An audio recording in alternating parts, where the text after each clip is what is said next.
సింగనమల రమేష్ బాబు గారికి కార్యక్రమానికి స్వాగతం పలుకుతున్నాం. ఇది ఆయనకి సంబంధించిన కార్యక్రమం. అందరికీ నమస్కారం. ముందుగా మీడియా వారందరికీ స్వాగతం పలుకుతున్నాము. అండ్ అలాగే ఇక్కడ ఉన్న వాళ్ళు కూర్చోవాలి దయచేసి. అయితే ఫస్ట్ ఇవాళ ఈ ఈవెంట్ సంబంధించి నేను ఇంట్రడ్యూస్ చేయాలి. ఎందుకంటే సింగనమల రమేష్ బాబు గారికి ఇంట్రడక్షన్ అవసరం లేదు. ఇక్కడ ఉన్న సీనియర్ జర్నలిస్టులందరికీ ఆయన తెలుసు. అండ్ అలాగే ఆయన పేరు నేను తలిస్తే ఇప్పుడు ఇక్కడ లైవ్లో చూసే ప్రొడ్యూసర్స్కి అండ్ అప్పటి 2010 టైంలో సినిమాలకి సంబంధించిన వారికి చాలామందికి ఆయన తెలుసు. అండ్ ఎస్పెషల్లీ సినిమా నుంచి ఆయన్ని విడతీసి చూడలేము. అలాంటిది సినిమా నుంచి ఒక 14 ఏళ్ళు ఆయన్ని విడతీసి చూసాము. విడతీయబడింది అంటే నమ్మసఖ్యంగా లేదనమాట. దానికి కారణం ఏంటి, కారణాలేంటి, ఈ వనవాసానికి రీజన్ ఏంటి అనేది ఇంకాసేపట్లో రమేష్ బాబు గారే వేదిక మీదకి వచ్చి చెప్పడం జరుగుతుంది. కానీ ఇవాళ ఈవెంట్లో ఒక ఏమంటారు, కన్న కళ పడిపోతే ఆ కళని మళ్ళీ నిలబెట్టుకుందాం అని ఒక ఆశ ఉంటుంది చూసారా, అది కనబడుతుందన్నమాట. అది చాలా అద్భుతమైన విషయం. ప్రతి మనిషిలో ఖచ్చితంగా ఆశ ఉండాలి. జీవితం అనేదే ఒడిదుడుకులతో కూడుకున్నదనమాట. సో అది మన వల్ల జరిగిందా, మనకి జరిగిందా అనేది తెలియాల్సి ఉంటుంది. కానీ ఎక్కడో ఒక పర్వతంలా ఒక సక్సెస్ని నిలుపుకుంటే సడన్గా ఆ పర్వతం కుదుపులకి లోనయ్యి కాస్త వంగినట్టయితే దానికి కారణం ఏంటి, దానికి సంబంధించిన వాతావరణం ఎలా ఉండింది ఆ టైంలో, సో ఆ వాతావరణ అనుకూలత ఆయన వైపు ఎందుకు లేదు అనేది ఇవాళ మనం తెలుసుకోబోతున్నాం అనమాట. ఒక చిత్రానికి సంబంధించిన గురించి మాట్లాడితే ఆ చిత్రానికి సంబంధించిన కథానాయకుడు గురించి మాట్లాడతాం. కానీ ఇవాళ ఈ ప్రెస్ మీట్ ఒక చిత్రానికి సంబంధించింది, విచిత్రంగా జీవితాన్ని మలచబడింది. సో ఆ విచిత్రాలతో కూడుకున్న ఈ జీవితం, ఈ 14 ఏళ్ల ఈ పోరాటం, అది దాటుకొని వచ్చి ఇవాళ ఇక్కడ ఈ ప్రెస్ మీట్లో నిలబడి నాకేం జరిగింది, నాతో ఏం జరిగింది, అసలు కథ ఏమిటి అని చెప్పడానికి ఆ మనిషే, ఆ కథానాయకుడే వచ్చారని చెప్పాలన్నమాట. ఇది సింగనమల రమేష్ బాబు గారి జీవితం.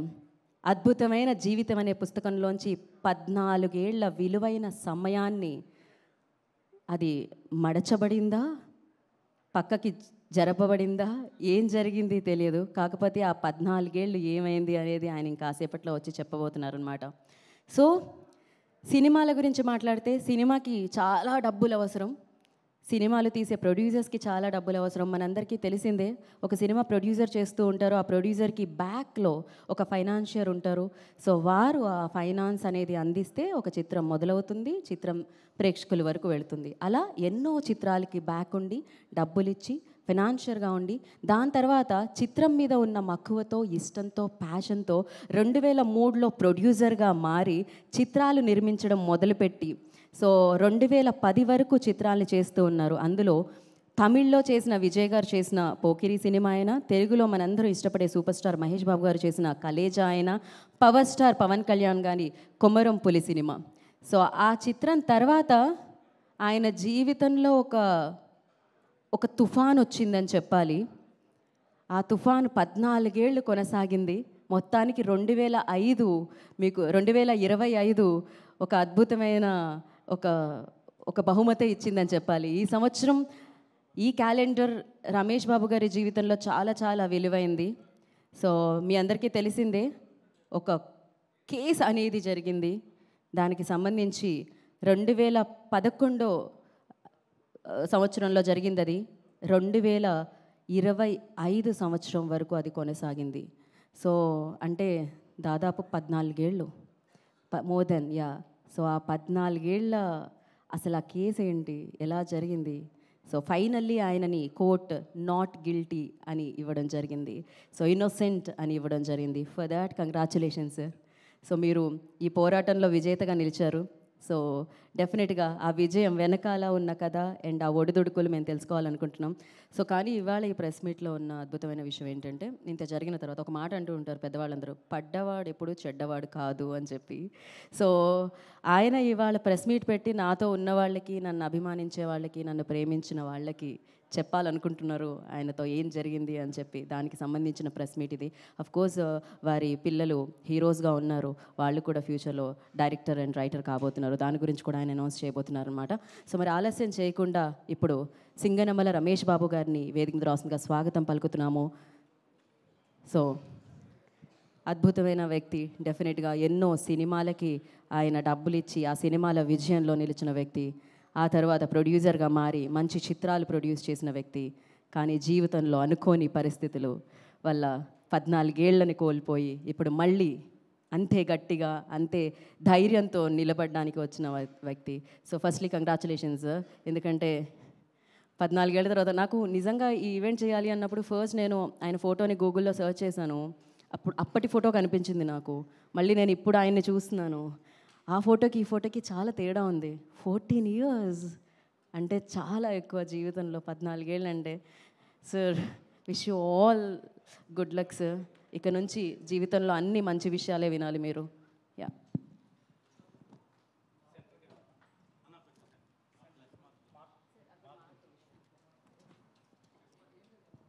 గుడ్ ఆఫ్టర్నూన్ అండి. పనిచేస్తుందా మైకు? కూర్చొని మాట్లాడతారా? వి హ్యావ్ ఎలాగో Q&A సెషన్ అండి. ఆయన మాట్లాడిన తర్వాత మనం చేరేద్దాం. గుడ్ ఆఫ్టర్నూన్ అండి. పాత్రికేయ మిత్రులు, సోదరులందరికీ నా నమస్కారాలు. గత 14 సంవత్సరాలుగా మీ అందరికీ నేను దూరంగా ఉన్నాను. ఎందుకు దూరంగా ఉన్నానది ఇందాక వీళ్ళందరం చూసాము. భగవంతుడి దయ వల్ల తప్పుడు కేసులు చట్టం ముందు నిలబడవు. తప్పు చేసుకుని తప్పించుకుని తిరగలేడు. నేను ఎటువంటి తప్పు చేయలేనందువల్ల కోర్టు వారు నిర్దోషిగా నిర్ధారించి నన్ను కేసు నుంచి అక్విటల్ చేశారు. ఇంతమించి నాకు ఎక్కువ మాట్లాడడం రాదండి. Thank you very much. Thank you sir. So మనకి Q&A సెషన్ ఉంది మీడియాతో. ఎస్, చైర్ తీసుకున్నాండి. కానీ ఇక్కడే ఉండండి సార్, మీరు వేదిక మీదే ఉండండి. యా, మీరు వేదిక మీద ఉంటే అక్కడ నుంచి క్వశ్చన్లు అడుగుతారు వాళ్ళు. ప్రశ్న చైర్ తీసుకున్నాండి పైకి. కాంట్రవర్సీ లేకుండా క్వశ్చన్స్ అడగండి sir. I will tell sir please. Already ఆయన కాంట్రవర్షియల్ ఈ పెయిన్ నుంచి బయటకు వచ్చారు. లేదండి, SIT it will take little time అండి. కూర్చోండి, ప్రాబ్లం లేదు. మీరు నిల్చొని నేను వెళ్తాను సార్, నేను కూడా కూర్చుంటాను. I will go. Yeah sir.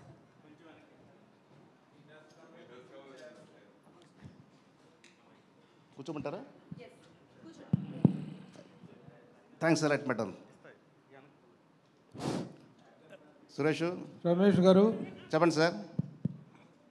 78 రోజుల జైలు జీవితం, 14 సంవత్సరాల పోరాటం, నిర్దోషిగా బయటికి రావటం.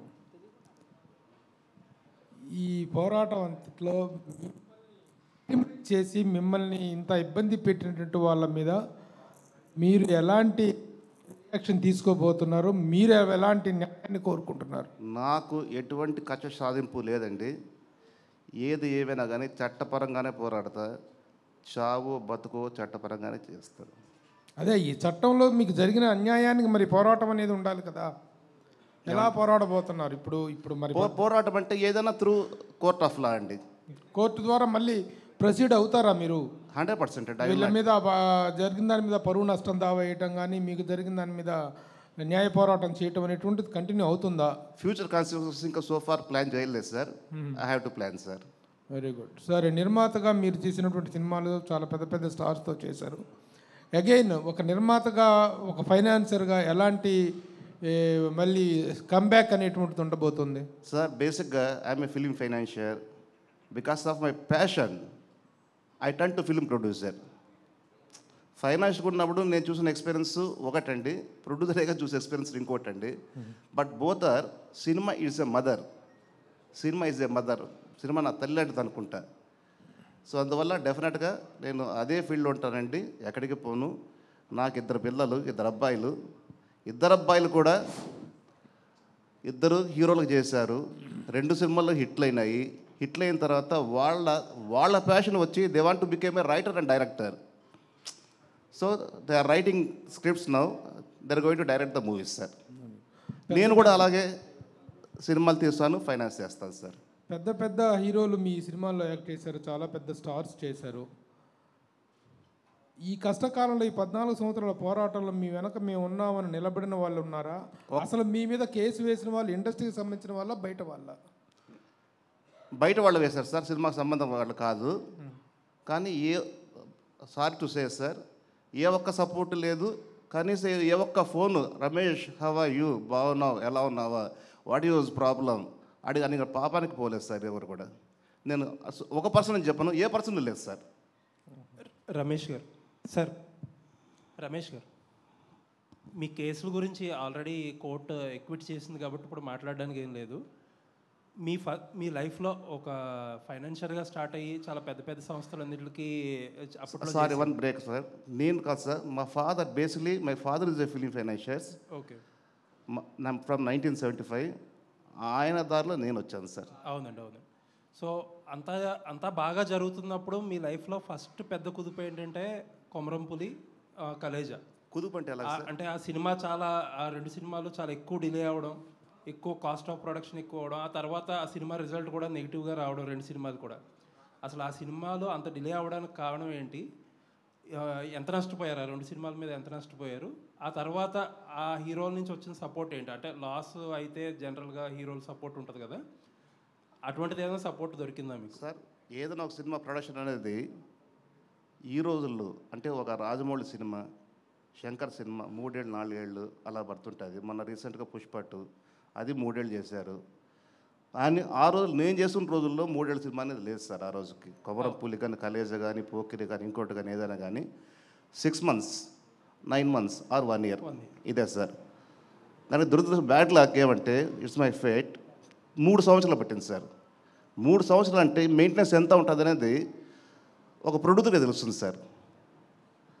ఎవ్రీథింగ్ రన్ చేయాలి కదా సార్, ఆఫీస్ రన్ చేయాలి, శాలరీస్ రన్ చేయాలి, ఇంట్రెస్ట్ రన్ చేయాలి, అన్నీ పెరిగిపోతాయి కదా. సో ఇంకొక క్వశ్చన్ మీరు ఏమన్నారంటే నాకు 2 సినిమాల్లో కూడా 100 కోట్ల నష్టం వచ్చింది సార్. ఇంకో క్వశ్చన్ అడిగారు, నేను మర్చిపోయాను సార్, గుర్తురాలి. హీరోలు ఏమైనా సపోర్ట్ చేశారు? ఎటువంటి సపోర్ట్ లేదు. కనీసం అయ్యో పాప అని చెప్పిన పాపానికి కూడా పోలేదు సార్. సరే, ఎందుకు అంత డిలే అయ్యింది? బ్యాడ్ లక్ అన్నారో, అసలు ఏ కారణం? బ్యాడ్ లక్ అంటే సార్, కొమరంపులి తీస్తున్నప్పుడు పవన్ కళ్యాణ్ గారు ప్రజారాజ్యం పార్టీ పెట్టుకున్నారండి ఆయన. ఓకే. సో దానివల్ల ఎంతో కొంత కొద్దిగా డిలే అయ్యింది. అది వన్ ఆఫ్ ది రీజన్ చెప్పొచ్చు. So many reasons. అలాగే కలేజ్లో కూడా సో మెనీ రీజన్స్ అండి. ఓకే. రమేష్ బాబు గారు సార్, ఇక్కడ సార్ ఎక్కడండి? సార్, అంటే మీరు ఇందాక మీ ఏవిలో చూస్తే అంటే కటకటాల వెనక్కి వెళ్ళారు, కడిగిన ముత్యంలా బయటకు వచ్చారు. యాక్చువల్గా మీరు ఇంతకు ముందు చేసిన సినిమాలన్నీ కూడా పెద్ద పెద్ద సినిమాలు, 2 అంటే ఫైనాన్షియల్గా చేసిన చిన్న సినిమాలు చేశాను, పెద్ద సినిమాలు చేశాను. సినిమాలు అంటే మాకు గుర్తుండే ఈ 2 ఎక్కువ గుర్తున్నాయి కాబట్టి ఇప్పుడు మళ్ళీ బేబీ స్టెప్స్ మళ్ళీ స్టార్ట్ చేసినట్టే కదా ఫస్ట్ నుంచి. అవునండి. సో మరి డైరెక్ట్గా మళ్ళీ పెద్ద సినిమాలకి వెళ్తారా, లేదంటే కంటెంట్ ఓరియంటెడ్ సినిమాలు రాబోతున్నారా? ఎలాంటి సినిమాలు ప్రొడ్యూస్ చేయాలనేది మీ నెక్స్ట్ గోల్? నాకు బేసిక్గా నేను ఇన్ఫ్లుయెన్స్ అయింది త్రివిక్రమరావు గారు, దేవి వరప్రసాద్ గారు. వాళ్ళు పెద్ద సినిమాలు చేసేవాళ్ళు. నాకు సినిమా అంటే ప్యాషన్, చిన్నప్పటి నుంచి పిచ్చ ప్రేమ. ఫైనాన్షియల్గా వచ్చానండి నేను. అండర్ కరెంట్లో సినిమా ప్యాషన్ అని దానివల్లనే టర్న్ అయ్యాను ఈ ప్రొడ్యూసర్ చూడడం వల్ల. దేర్ ఆల్ నాకు ఫ్రెండ్స్, నాకు ఫాదర్స్ లాగా అందరూ కూడా. ఇంకోటి ఏదో అడిగారండి. మీరు నెక్స్ట్ చేసే పెద్ద సినిమాకి వెళ్ళబోతున్నారా డైరెక్ట్గా, లేదంటే కనుక కంటెంట్ ఓరియంటెడ్గా చిన్న చిన్న? ఫస్ట్ నేను అనుకోవడం కంటెంట్ ఓరియంటెడ్ అనుకుంటున్నాను సార్. అది ఉంది బేసిక్గా. పెద్ద సినిమాలు బేసిక్గా ఉన్నాయి సార్. 2 ఉంది. ఆశ ఏది చావలే. అయితే 14 సంవత్సరాలు ఇంత గ్యాప్ వచ్చినా కూడా నేను వేరే ప్రపంచంలో ఉన్నా, చట్ట ప్రపంచంలో ఉన్నా. అయినా కూడా ప్రతిరోజు నిత్యం సినిమా గురించి ఆలోచించేవాడిని. ప్రతిరోజు నిత్యం సురేష్ గుర్తొచ్చేవాడు. అయితే 14 సంవత్సరాలు తర్వాత ఇప్పుడు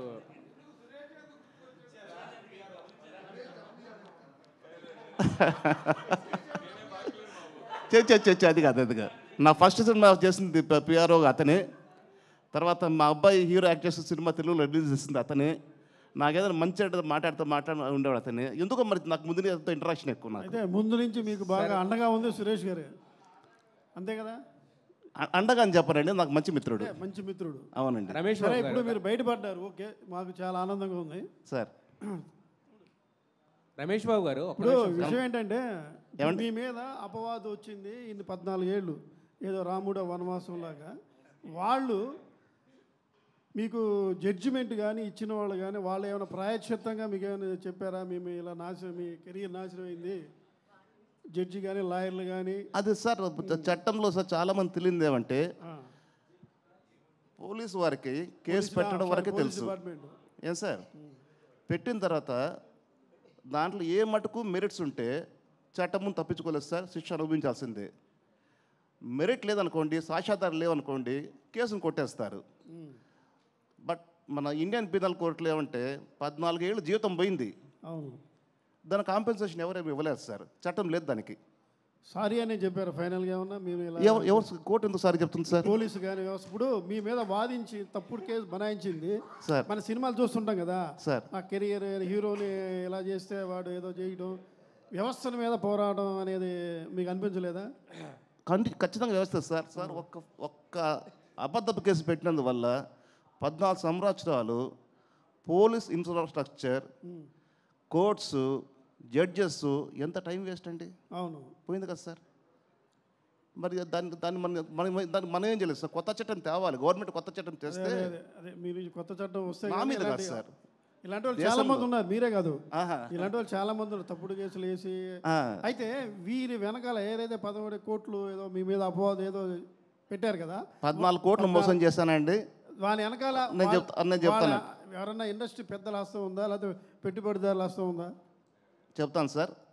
14 కోట్లు మోసం చేశారని చెప్పి ఒక కేసులో అభియోగం సార్.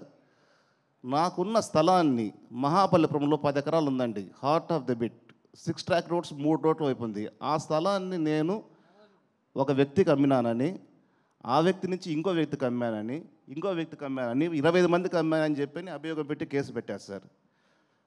సుదీర్ఘంగా న్యాయ విచారణ జరిగింది సార్. కోర్టు వారు నిర్దోషిత చేసి నన్ను వదిలేశారు సార్. రమేష్ బాబు గారు యాక్చువల్గా పాప ఏమండి, good question. As and today properties in my name only, that I'm in the position. Yes sir, 14 సంవత్సరాలు మీరంటే న్యాయపరంగా పోరాటం చేస్తూ ఇదంతా ఇదిలో ఉన్నారు కదా. సో వెనకమాల టైటిల్ చూస్తే విధి వంచడానికి తల వంచని ధైర్యం అని చూస్తే ఏంటంటే బేసిక్గా ఈ హీరోలకు ఉండే ట్యాగ్ లైన్ లాంటిది అది. కరెక్ట్ కదా. సో మరి ఈ 14 సంవత్సరాలు అంటే ఒక అనుకోని మీరు హ్యాపీగా వెళ్తున్న మీ లైఫ్లోకి ఒక హడ్డీలు వచ్చి ఒక ట్విస్ట్ లేగా అది 14 సంవత్సరాలు ఇదయ్యి మళ్ళీ తర్వాత నిర్దోషిగా బయటకు వచ్చారు కదా. సో మీ స్టోరీయే ఒక సినిమా కథలా ఉంది, ట్విస్టులతో కూడిన సినిమా కథ. ఒక సినిమా కాదండి, వెబ్ సిరీస్ చేస్తే నంబర్ ఒక దగ్గర ఒక 1000 సీరియల్స్ పెట్టచ్చు. అదే వెబ్ సిరీస్ చేస్తే. వెబ్ సిరీస్ చేస్తారా, సినిమా చేస్తారా? కాదండి, ఇప్పుడు మీరంటే నా మీద ప్రేమ దగ్గరకు వచ్చారు, వింటున్నారు. ఈ సోది పబ్లిక్ వింత కదా సార్. సార్ మీరు మీ నాన్నగారు చాలా సీనియర్ మోస్ట్ ఫైనాన్షియర్, ప్లస్ మీరు కూడా ఫైనాన్స్ రంగంలో ఉన్నారు, ఇప్పుడు నిర్మాత కూడా ఉన్నారు. అవునండి. ఫైనాన్స్ బిజినెస్ ఎంతవరకు లాభదాయకం, కానీ అది ఏ ఉద్దేశంతో మీరు కంటిన్యూ చేస్తున్నారు? సార్ ఫైనాన్స్ బిజినెస్ అనేది పాత రోజుల్లో మేము సంపాదించింది పైకి వచ్చింది కూడా ఫైనాన్స్ వల్లనే సార్.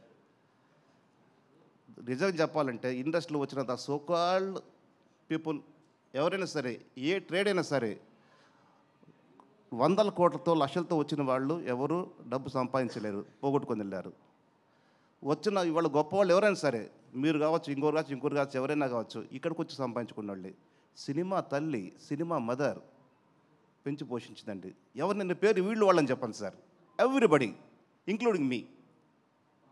సార్ ఇదివరకు ఫైనాన్స్ వ్యాపారానికి ప్రజెంట్ ఫైనాన్స్ వ్యాపారానికి ఎలాంటి చేంజెస్ వచ్చినాయి, ఇప్పుడు ఫైనాన్స్ చేయడం అనేది ఎలా ఉంది? సార్ ఒకప్పుడు నేను చేసి 2010 ఆ రోజుల్లో అంటే 14 ఏళ్ళు అయిపోయింది కదండి. అప్పటికి ఓ విధంగా చెప్పాలంటే ఇంత ఎక్స్పీరియన్స్ ఉంటున్న నాకే సినిమా మేకింగ్ గ్యాంబ్లింగ్ లాగా అనిపించింది. It's purely gambling. ఆ గ్యాంబ్లింగ్ వల్లనే కదా సార్ 100 కోట్లు పోయింది 2 సినిమాల్లో. ఏమండి, ఇంకేదో అడిగారు. ఇప్పుడు ప్రజెంట్ బాగుందని వింటున్నాను నేను. ప్రజెంట్ బాగుంది, ప్రొడ్యూసర్కి 10 రూపాయలు మిగులుతుందని చెప్పారని అంటున్నారు బయట. సార్ రమేష్ బాబు గారు సార్ ఇక్కడ సార్ రమేష్ బాబు గారు, ఈ 14 సంవత్సరాల్లో మీరు కోర్టు కేసు వలన దూరంగా ఉన్నారు అంటున్నారు. మీరు బాగా నమ్మిన మీ సినిమాని దూరంగా. సో ఇప్పుడు నేర్చుకున్న గుణపాఠం ఏంటి, రేపు ఎలాంటి భవిష్యత్తులో ఎలాంటి స్టెప్స్ తీసుకోబోతున్నారు?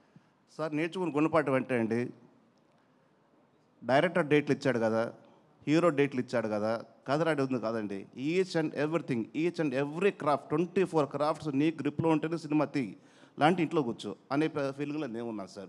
ఎందుకంటే నేను తప్పులు చేస్తే కాబట్టి I have to accept my own mistakes. Ramesh గారు భవిష్యత్తులో ఏం చేద్దాం అంటే మీ పిల్లల్ని ఇచ్చేద్దాం? సార్ పిల్లలు అనేది పెద్దవాళ్ళు అయ్యారు, వాళ్ళ ట్రాక్ వాళ్ళది.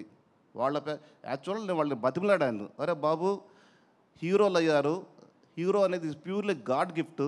నేను కాలేని హీరో, మీరు కాలే హీరో, సురేష్ కాలే హీరో. ఏమండి మీరు హీరోలు అయ్యారా సినిమాలు చేయాలంటే వాళ్ళు ఒకటే అన్నారు, daddy hour passion is not hero, we want to become writer and director అన్నారు. గో హెడ్ అని చెప్పి. సో వాళ్ళు ఆ ప్రాసెస్లో వాళ్ళు ఉన్నారండి. వాళ్ళ గోళ వాళ్ళది, నా గోళ నాది. రమేష్ గారు, కలేజా సినిమాకి సి కళ్యాణ్ గారు వన్ ఆఫ్ ది పార్ట్నర్ కాదండి. మధ్యలో ఆయన ఇంటర్ఫియర్ అయ్యి నేను పూర్తి చేస్తాను సినిమా అని చెప్పని మధ్యలో ఇంటర్ఫియర్ అయిన సినిమాను పూర్తి చేశారు నా డబ్బుతో తప్పిస్తే ఆయనకు ఎటువంటి సంబంధము లేదండి. మీ కష్టాల్లో ఉన్నప్పుడు ఆయన సపోర్ట్ ఏమైనా ఉందండి? కష్టాల్లో ఉన్నప్పుడు నాకు ఒక భగవంతుడి సపోర్ట్ ఉన్నాడు సార్. సార్ రమేష్ గారు 14 ఏళ్ల తర్వాత ఎక్స్క్యూజ్ మీ రమేష్ గారు సార్ రమేష్ గారు మరొక క్వశ్చన్ అండి. మీరు అప్పటికే పెద్ద ఫైనాన్షియర్ కదా, మీరు జైలుకి వెళ్ళేటప్పటికి మీకు చాలామంది డబ్బులు ఇవ్వాల్సి వచ్చు, ప్రొడ్యూసర్లు ఉంటారు, వాళ్ళందరూ ఇచ్చారా ఎగ్గొట్టేశారా? నేను ఎక్కడ కాంట్రవర్సీ కోసం వద్దన్నా కదండి. కాదు సార్, అప్పటికి అంటే ఈయన వెళ్ళాడు కదా ఇంకా అడగడలే అని చెప్పి చాలామంది అలా కొన్ని జరిగినాయి సార్. వాళ్ళ పేర్లు ఏం చెప్పొద్దు కానండి, ఉన్నది సార్. సార్ రమేష్ గారు ఇక్కడ సార్ ఎదురు సార్ ఎక్కడ కనపట్లేదండి సార్. సార్ మీరు ఇంతకుముందు సినిమా అంటే ఒక గ్యామ్లింగ్ అని మీరే చెప్పారు.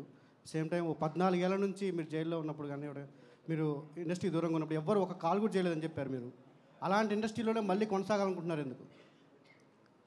అదే ఇందాక మీరు సినిమాలు ఎటువంటి సినిమాలు చేయబోతున్నా అన్నారు. కథనే హీరో అండి. కథనే నమ్ముకొని సినిమాలు చేస్తాను, కథనే నా హీరో సార్. ఇది సార్ అంటే సినిమా ఇండస్ట్రీ నుంచి మీకు ఎలాంటి సపోర్ట్ లేదన్నారు కదా. సో సినిమా అంటే సపోర్ట్ ఆ మాట అనట్లేదండి. ఎవరో కాల్ చేయలేదన్నారు కదా కనీసం. ఎవరు మీకు సపోర్ట్ చేయలేదా? ఎవరు మీకు ఫోన్ చేయాలి? నాకు ఎవరు సపోర్ట్ చేయలేదు, ఎవరు కాల్ చేయలేదా? సినిమా ఇండస్ట్రీ అనలా, sorry. Cinema is the mother sir. Cinema industry comment చేయకూడదు. I not accept that. Cinema అనేది ప్యూర్లీ మదర్. తల్లి మనకు అన్నం పెడతా సార్ 3 పూట్ల, అలాగా సినిమా ఇండస్ట్రీ. సార్ ఇమ్మీడియట్గా ఏమైనా ప్రాజెక్ట్ అనౌన్స్ చేయబోతున్నారా? Chances are there sir. ఏమైనా చర్చలు జరుగుతున్నాయా? ఫైనల్ జరుగుతున్నాయి సార్. Okay sir, all the best. Thank you very much అండి. సార్ మీరు సినిమాలు నిర్మాణం చేసిన టైంలో అంటే కొంతమంది సినిమాకి సంబంధం లేని వాళ్ళు అంటే కొన్ని అసాంఘికపరమైన కార్యక్రమాలు కూడా అంటే ఆ టైంలో జరిగాయి సార్. అంటే మీ సినిమా రిలీజ్ టైము ఇన్వాల్వ్ అవ్వడం వల్ల అంటే వాళ్ళ అంటే తెలుసో తెలియక వాళ్ళ పరంగా ఏమన్నా మీ కేసులో? సార్ వాస్తవంగా ఏదో ఒక చోట ఏదో ఒక ఇన్సిడెంట్ జరిగితే ఆ ఇన్సిడెంట్ తీసుకొచ్చి ఈ తప్పుడు కేసులో దాన్ని బనాయించి అదిగో పులి ఇదిగో భూతం అని చూపించి కేసు పెట్టారు. అందువల్లనే సెన్సేషనల్ అయింది. అందువల్లనే 14 ఏళ్ళు కోర్టు విచారణ జరిగింది. అందువల్లనే 75 రోజులు జైల్లో కూర్చున్నాను. తీరా చూస్తే ఏమీ లేదండి సార్. అక్కడ నథింగ్ ఇస్ దేర్ సార్. ఇది ఆ రోజు అనుకున్నారు రమేష్ బాబుకి తిరిగి రాడు, మొత్తం జైలు జీవితం అన్నారు. ఇవాళ మీ అందరి ముందు కూర్చున్నా కదా సార్. అంటే కాకతాళీయంగా జరిగిందో లేకపోతే అది ఎలా తెలియదు సార్. సేమ్ మీరెలా అయితే బయటకు వచ్చారో అంటే ఆ కేసులో ఉన్న పర్సన్ కూడా రీసెంట్గా బయటకు వచ్చి ఆయన కూడా సంబంధం లేదు సార్. అదే చెప్తున్నా కదా సార్. ఎక్కడో భూతము దయ్యము పిశాచి అంటే దాన్ని తీసుకొచ్చి దానికి లింక్ పెట్టి ఉన్నది లేనిది ఉన్నది చేసి పెద్ద చేస్తారు సార్. అంటే సార్ అప్పట్లో ఒక వార్త ఎక్కువ వైరల్ అయిపోయింది. ఓపెన్ అడగండి సార్. మీకు మద్దెల చెరువు సూర్య గారికి భాను గారికి సంబంధాలు ఉన్నాయి, అందుకే సింగమల రమేష్ని అరెస్ట్ చేశారని చెప్పి అప్పట్లో ఓ టాక్ అయితే నడిచింది వాళ్ళు. సార్ మద్దెల సూరి సొంత ఊరు, నా ఊరు ఒకటే ఊరు. మద్దెల సూరి వాళ్ళ నాన్నగారు మా నాన్నగారు క్లాస్మేట్స్. ఒకటే ఊరు, వాళ్ళ పరిచయం లేకుండా ఎలా ఉంటుంది సార్? అదే అది క్లారిటీ కోసం. అంటే ఈ కేసు దానివల్ల చాలామంది పరిచయం ఉంటారు.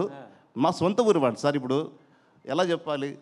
13 ఏళ్ళ కింద 15 ఏళ్ళ కింద సురేష్ నాకు సహాయం చేశాడు. ఈరోజు సురేష్ పేరు నేను చెప్పుకుంటా. చూసారా, సురేష్ వదలట్లేదు నేను. ఏమండి అది సురేష్ని అడగ. సురేష్కి పరిచయమా సూరి? నాకు అసలు పరిచయం లేదు. నాకు మీకు తప్ప ఎవరో తెలియదు నాకు. ఇప్పుడు సరే, మనకి ఒక జన్మ దేవుడు ఎలాగ పుట్టిస్తాడో దేవుడికి తెలుసు. ప్లస్ ఇదంతా ఒకటి రాసి పెట్టుంటే ఎలా రాసి పెట్టుంటే అలా జరుగుతుంది అనుకుంటాం కదా. ఒక్క నిమిషం సురేష్ బాబు. ఏది జరగాల అది జరిగి తీరుద్ది. నువ్వు తల కింద తపస్సు చేసిన ఆగదు. నీకు ఇది జరగాల జరుగుతుంది. You have to face. ఆ ఫేస్ చేసేదే 14 ఏళ్ళు నేను ఫేస్ చేసింది. అదే అలా జరిగింది కాబట్టి సరే మీరు అలా వెళ్ళొచ్చారు. ఎందుకు మళ్ళీ దాన్ని పాత గతాన్ని మీరు ఇప్పుడు తవ్వుకోవాల్సిన అవసరం ఎందుకు వచ్చింది? ఇప్పుడు ప్రెస్ మీట్ పెట్టాల్సి వచ్చిందంటే అలాగంటారా? జరిగిపోయింది. Good question, very good question Suresh గారు. 14 సంవత్సరాలకు ఉన్నది లేనిది ఉన్నదని చెప్పని సినిమా ఇండస్ట్రీలో తీవ్ర చర్చ, ఏదేదో అనుకున్నారు. అది ఏది కాదు, అంత హంబక్ అని చెప్పుకోవడం కోసం ఈ ప్రెస్ మీట్ బాబు. ఓకే సరే, ఇదివరకు ఫైనాన్సర్స్ అంటే నిర్మాతలు నిజంగా పెట్టుబడి అవసరంలా. ముందు 4-5 సినిమాలు తీస్తే కొబ్బరిగా కొడితే చాలు, ఫైనాన్సర్సే క్యూ కట్టేవారు. నాన్నగారి దగ్గర నుంచి జరిగింది. నాన్నగారు కూడా అలా సెలెక్ట్ చేసుకున్నారు, ఈ సినిమాకి మనం నెక్స్ట్ ఇస్తాం, ఈ సినిమాకి ₹2 ఇస్తాం, ఈ సినిమాకి ₹2 ఇస్తాం, అలా ఫైనాన్సర్ డిసైడ్ చేశారు. అట్లా ఉండేది. ఇప్పుడు మొత్తం మారిపోయింది. ఎలా ఏం మారిందంటారు? ఇప్పుడు చాలా వరకు ఇప్పుడు ఫైనాన్సర్స్ ఇవ్వాలంటే ఇదివరకు ఓన్లీ మాట మీద ఇచ్చేవారు, తర్వాత నోటుగా వచ్చింది, తర్వాత సినిమాగా వచ్చింది. ఇప్పుడు ఫైనాన్స్ ఇవ్వాలంటే మాట లేదు, నోటు లేదు, సినిమా లేదు. నీకు ల్యాండ్ ఏదైనా ఉంటే లేదా కొలాటరల్ ఉంటే అవి పెట్టుకునే మాత్రం ఇస్తా. సినిమాని నమ్మి ఎవరు ఫైనాన్స్ చేయట్లా. లేదండి, లేదు. చాలా తక్కువ మంది అంటే ఇప్పుడు జరుగుతుంది. అంటే పెద్ద సినిమాల వరకు ఓకే, పెద్ద స్టార్స్ వరకు, మిగతా సినిమాల వరకు ఏది అసలు అవకాశం లేదు. ఇదివరకు చిన్న సినిమాకు కూడా నిర్మాత మీద నమ్మకంతో మాట మీదో నోటు మీదో సినిమా మీద ఇచ్చేవారు. ఇప్పుడు అంత మారిపోయింది కదా. ఈ సిచ్యువేషన్లో మళ్ళీ ఫైనాన్స్ మారిన మాట వాస్తవం సురేష్ బాబు గారు. నేను సురేష్ వర్మ, మీరు డైరెక్టర్ పేరు తెలుసు, నాకు మంచి మిత్రుడు. శంభు అని సినిమా తీశాడు. ఆ రోజుల్లో 25 lakhs ఇచ్చాను నేను. నాకు అనా పైసా కట్టలే. అతని దగ్గర లేదు, పరిస్థితి బాగలేదు. మరి ఓకే డన్, థ్యాంక్ యూ, కట్టలేనన్నా అన్నాడు. ఓకే అన్నాను. ఈరోజు మీరు అన్నట్టు పెద్ద సినిమాలకి నోటి మాట చాలు, పత్రం కూడా అవసరం లే, డబ్బులు ఇచ్చేస్తారు. ఇక పెద్ద సినిమాలు అంటే వాళ్ళకేంటి, గ్యారంటీగా సినిమా రిలీజ్ అవుతుంది, ఆ రిలీజ్కి డబ్బులు ఖచ్చితంగా వస్తాయి అనే ధైర్యంతో చేస్తారు. అది పెద్ద సినిమా. ఇంకా చిన్న సినిమాలు అనుకోండి, రిలీజ్ అవ్వకపోతే ఆ డబ్బు పోద్ది కదా, ఫైనాన్షియల్ డబ్బు. అంటే నేను అలా చేయలేదండి. అందుకు నాకు ఆ ప్రాపర్టీ ఇస్తారు, ఈ ప్రాపర్టీ అడుగుతున్నారేమో నేను అనుకుంటున్నాను. మీరు అడిగిన ప్రశ్నకు సమాధానం అది. నేను ఎప్పుడు అలా చేయలేదు సార్. అదే ఇదివరకు మీరు ఫైనాన్స్ చేసినప్పుడు కానీ నాన్నగారు ఫైనాన్స్ అప్పుడు వేరు, ఇప్పుడు వేరు. ఇప్పుడు ఏంటంటే 100 కోట్లు. ఇప్పుడు ఇదివరకు అయితే ఇప్పుడు మీరు సపోజ్ అప్పుడంటే నాకు తెలిసి ఒక పవన్ కళ్యాణ్ సినిమా అంటే 10 కోట్లు. అవును. ఇది 2010 నేను చేసినంత వరకు కూడా. మహేష్ బాబు అంటే 10-12 కోట్లు. ఇవాళ 200 కోట్లు 300 కోట్లు ఫైనాన్స్. సంబంధం లేకుండా పోయిందండి. కానీ ఇది ఈరోజు కూడా చెప్తానండి, ఇట్స్ ప్యూర్లీ గ్యాంబ్లింగ్. ఏదైనా ఏ బిజినెస్ అయినా గ్యాంబ్లింగే కదా. ఇది గ్యాంబ్లింగ్ అండి. గ్యాంబ్లింగ్ ఇది రెండో ఒకటి. ఈ టైంలో నేను ఫైనాన్స్ చేస్తానని మళ్ళీ మీరు ప్రొడక్షన్ రావడని ఆ కోరిక ఎంతవరకు కరెక్ట్ అనుకుంటున్నారు సార్? పాములు పట్టేవాడు పాము కాటేస్తుందని తెలుసు, వాడు వేట పోక తప్పదు, పోతాడు, కాటేస్తే మందు పూసుకుంటాడు, మళ్ళీ ఇంటికి వస్తాడు. వ్యాపారం అది కదా సార్. సురేష్ నాకు ఫైనాన్స్ చేస్తాడేమో తెలియదు మరి. రమేష్ గారు ఇక్కడ చెప్పండి సార్. మీరు ఎన్నో శుక్రవారం సినిమాలు రిలీజ్ అవ్వడానికి చాలా హెల్ప్ చేశారు. ఏమంటే ఇంకోసారి గట్టిగా చెప్పరా? ఎన్నో శుక్రవారాలకి సినిమాలు రిలీజ్ అవ్వడానికి మీరు కీలక పాత్ర పోషించారు మీ ఫైనాన్స్ దాంతో. సో మీ రిజల్ట్ కూడా శుక్రవారం వచ్చింది, జనవరి 31. సో నెక్స్ట్ ఫ్రైడేస్ నుంచి ఎప్పటి నుంచి అన్నా ఇప్పుడు మీ నెక్స్ట్ ఫ్యూచర్ ఏంటి అని చెప్పి చాలామంది అడిగారు. మీరు కొన్ని సినిమాలు అనౌన్స్ చేస్తానని చెప్పి కూడా చెప్పారు. అయితే ఇప్పుడు ప్రజెంట్ సినిమా మీరు అన్నట్టు ప్రొడక్షన్లోనే చాలా మార్పులు వచ్చాయి. ఇప్పుడు మీ అబ్బాయిలని మీరు రైటర్ అండ్ డైరెక్టర్స్గా ఇంట్రడ్యూస్ చేయాలనుకున్నా కూడా ఫిల్మ్ మేకింగ్ ప్రాసెస్ కానీ నేను మేక్ చేయాలండి. నేనైనా మేక్ చేయొచ్చు, వాళ్ళు బయట ప్రొడ్యూసర్ చేసుకోవచ్చు. అది so far not decided. But మీరు ఇప్పుడు తీసుకునే జాగ్రత్తలు ఏమిటి ప్రజెంట్ సినారియోలో? అట్ ద సేమ్ టైం మీరు ఇన్నాళ్ళు ఈ 14 ఏళ్ళు దూరంగా ఉన్నారు, ఎంత ఓకే ఫైన్, ఇప్పుడు మీరు బయటకు వచ్చారు. దీని తర్వాత నుంచి మీ నెక్స్ట్ ప్రాసెస్ ఎలా ఉంటుంది? తీసుకొని జాగ్రత్తలు ఏమిటా సార్? ఇందాక కూడా చెప్పాను, కథే సినిమాకి hero sir. First location hunting దగ్గర నుంచి ప్రతిదీ ప్రొడ్యూసర్ క్షుణ్ణంగా ఇన్వాల్వ్మెంట్ ఉండాలి. నాకు తెలిసి ఇవాళ ప్రొడ్యూసర్లు లేదు, నేను కూడా లేదు, ఉన్నవాడు కూడా అంతగా లేరు అనుకుంటున్నా. ప్రొడ్యూసర్ అన్న పాత రోజుల్లో ఓల్డెన్ డేస్లో I think 35-40 years before morning 6 o'clock మొత్తం యూనిట్ వస్తే అతను చైర్లో కూర్చునేవాడు. అలా ఉండి చేయగలిగితే సినిమా చేయాలి సార్. నేను అలాగే చేస్తా, భవిష్యత్తులో చేస్తాను, లేకపోతే సినిమాలు నేను చేయను సార్. ఎందుకంటే దెబ్బతిన్న ప్రాణం సార్. కొత్త దెబ్బలు తినే ఓపిక నాకు లేదు సార్. రమేష్ గారు ఇక్కడ రమేష్ గారు సార్ రమేష్ గారు, అంటే మీరు కష్టాల్లో ఉన్నప్పుడు ఇండస్ట్రీ నుంచి ఒక ఫోన్ కాల్ లేదు, ఒక భరోసా లేదన్నారు.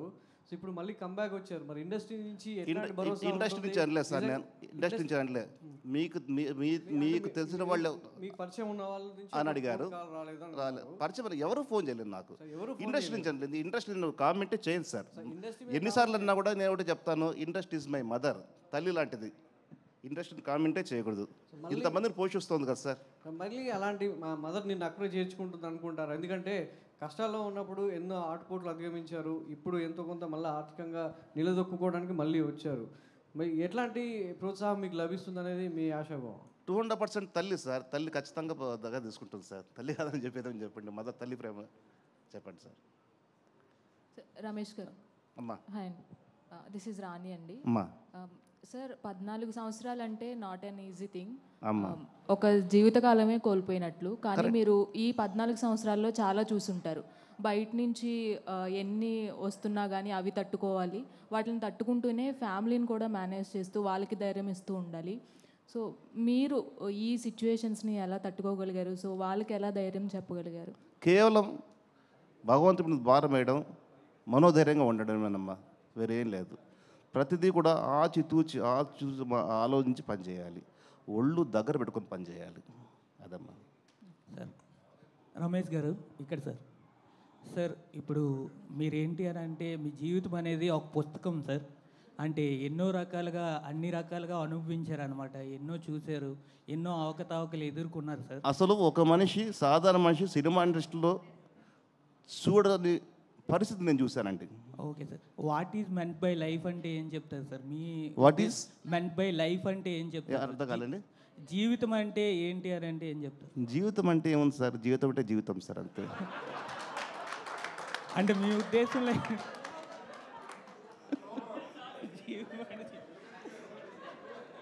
ఓకే రమేష్ గారు సార్, నా పేరు రాజా సార్, ఐడ్రీమ్ నుంచి.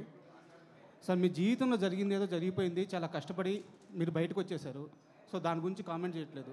ఇండస్ట్రీకి ఇప్పుడు మీరు ఇచ్చే కాల్ ఏంటి? అంటే మేకర్స్కి కానీ, డైరెక్టర్లకు కానీ, హీరోలకు కానీ ఎలాంటి ఒక క్లియర్ కాల్ ఇవ్వబోతున్నారు? నేను సిద్ధంగా ఉన్నాను, ఈ ప్రాజెక్టుకి నేను సిద్ధంగా ఉన్నాను, నన్ను అప్రోచ్ అవ్వండి, ఎలాంటి ఒక క్లియర్ కాల్ మీరు ఇవ్వబోతున్నారు? నేనంటే చెప్పేది ఓన్లీ ఫర్ డైరెక్టర్స్ చెప్పేది ఏమిటి సార్, అది నువ్వు సొంత సినిమా తీసినా, బయట ప్రొడ్యూసర్ సినిమా తీసినా కానీ ప్రతి రూపాయి 100 రూపాయలు అనుకొని చెప్పి కష్టపడి ఆలోచించి సినిమా డైరెక్ట్ చేయగలిగితే సినిమాకు కాస్ట్ 50% తగ్గుతుంది సార్.